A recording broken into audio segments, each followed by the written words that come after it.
কোন দেশেতে তরুলতা সকল দেশে চাইতে শ্যামল, কোন দেশেতে চলতে গেলি দলতে হয় রে দুর্বা কোমল। কোথায় ফলে সোনার ফসল সোনার কোমল ফোটে রে, সে আমারই বাংলাদেশ আমাদেরই বাংলারে।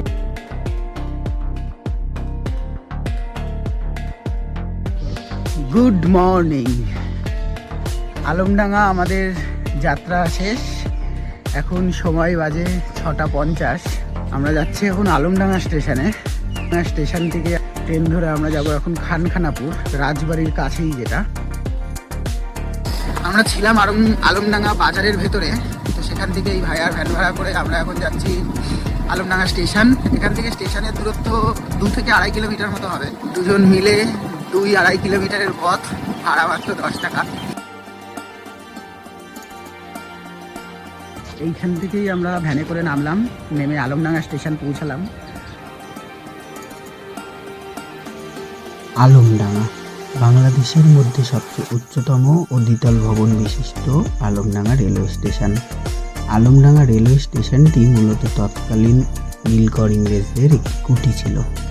এখান থেকে তারা এই অঞ্চলের নীল চাষের পরিকল্পনা ও পরিচালনা করতেন। ভবনের উপরে থাকতেন ইংরেজ সাহেব, আর নিচের ঘরগুলি ছিল তাদের গুপ্ত ঘর বা জেলখানা। এই ঘরগুলি এমনভাবে নির্মিত যে তার ভিতর আলো বাতাস এমনকি বাইরের শব্দ পর্যন্ত প্রবেশ করতে পারত না। যারা নীল চাষ করতে অস্বীকার করত তাদের ধরে এনে কুটিরের নিচতলায় আটক করে রাখতেন ও প্রয়োজন বোধে তাদের উপর নির্যাতনও চালানো হতো। এই স্টেশনের ওপর দিয়ে 6টি আন্তনগর ট্রেন এবং 3টি মেল এক্সপ্রেস সহ একাধিক ট্রেন যাওয়া আসা করে। তাই আমরাও দুদিনের আলমডাঙ্গার অতিথি হয়ে বেছে নিলাম 3টি মেল এক্সপ্রেসের মধ্যে একটি, নকশিকাথা এক্সপ্রেস। পল্লীকবি জসিমউদ্দিনের নকশিকাথার মাঠ কবিতা থেকেই হয়তো এই ট্রেনের নামকরণ।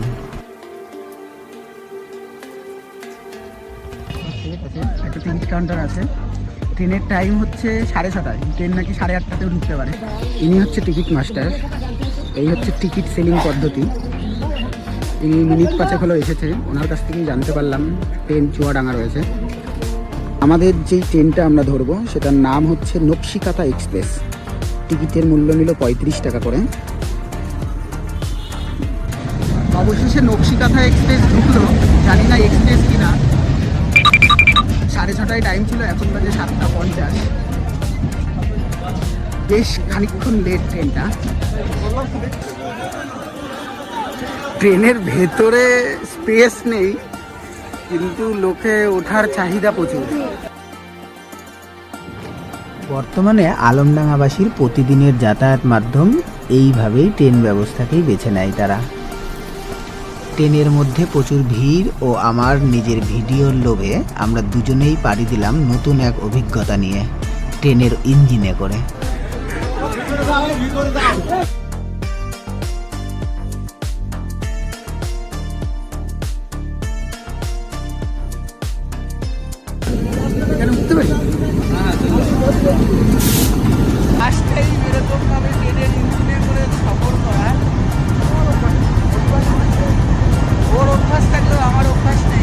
কোন জায়গাটা রয়েছে একটু দেখো, ওই ড্রাইভার ঠিক ড্রাইভারের পেছনেই।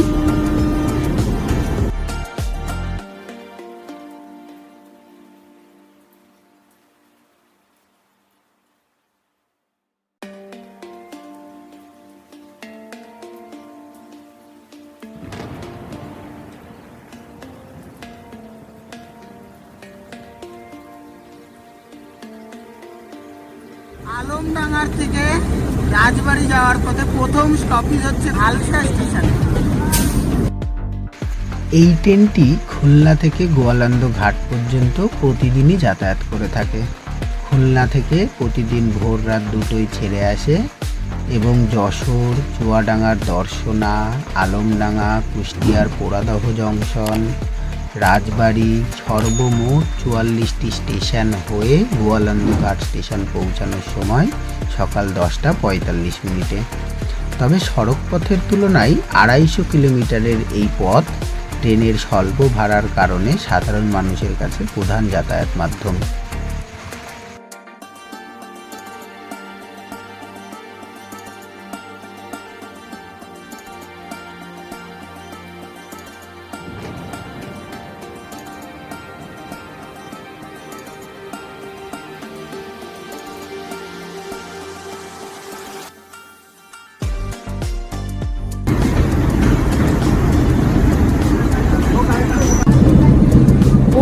জংশন পেরিয়ে আমরা চলেছি রাজবাড়ির দিকে। এখান থেকে রাজশাহীর ওইখান থেকে একটা ট্রেন লাইন চলে গেল, যার কারণে এটি জংশন। একদিকে চলে গেল খুলনা আর একদিকে চলে গেল রাজশাহী। 15ই নভেম্বর 1862 সাল পশ্চিমবঙ্গের রানাঘাট থেকে গেদে দর্শনা হয়ে জগতি পর্যন্ত প্রথম ট্রেন এসেছিল বাংলাদেশে। পরবর্তীতে জগতি থেকে রাজবাড়ির গোয়ালন্দ ঘাট পর্যন্ত চালু হয় 1871 সালের 1 জানুয়ারি। বাংলাদেশ মানুষের কাছে এটাই প্রাচীনতম রেলপথ।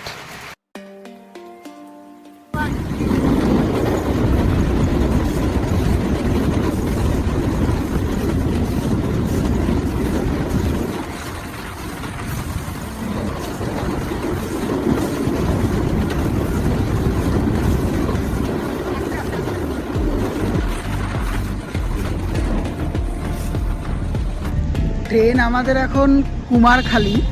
আমাদের ট্রেনটা এখানে বেশ কিছুক্ষণ দাঁড়িয়ে রয়েছে, তার কারণ হচ্ছে ইন্টারসিটি এক্সপ্রেসগুলো ক্রস হবে, তবেই এই ট্রেনটা আবার যাবে। এটা বাংলাদেশ বস। ইঞ্জিনের সামনে ড্রাইভার ছাড়াও অনেকে থাকেন, দেখতেই পাচ্ছেন আপনারা। আর আমরা বসে রয়েছি ওই জায়গাটা।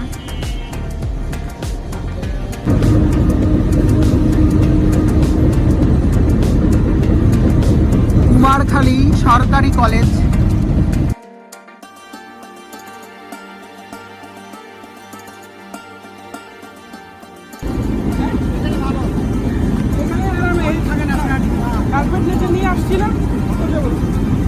অবশেষে আমাদের টিকিট চেকিং হলো, সিগনেচার করলো টিটি।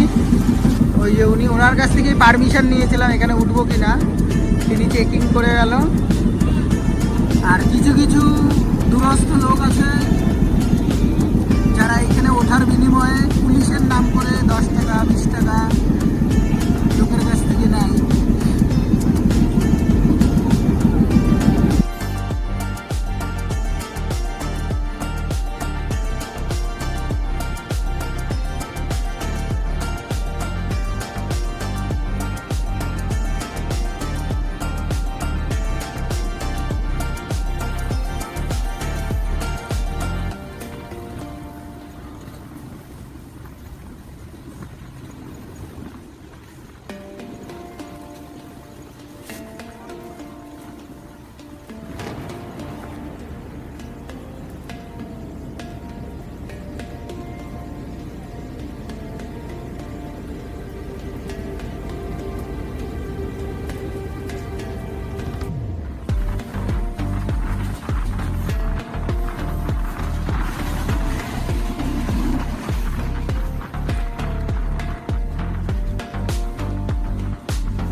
আমরা ইঞ্জিনে বসে রয়েছি, শুধু তাই নয়, ট্রেনের ছাদের উপরেও লোক আছে।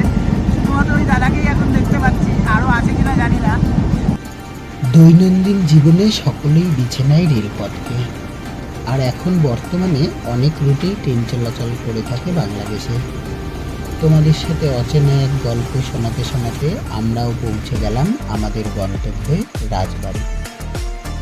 বাকি পথটা এখান থেকেই বাইক করেই যাব আমরা। ততক্ষণ পর্যন্ত ভালো থেকো তোমরা। ভিডিও ভালো লাগলে পাশে থেকো।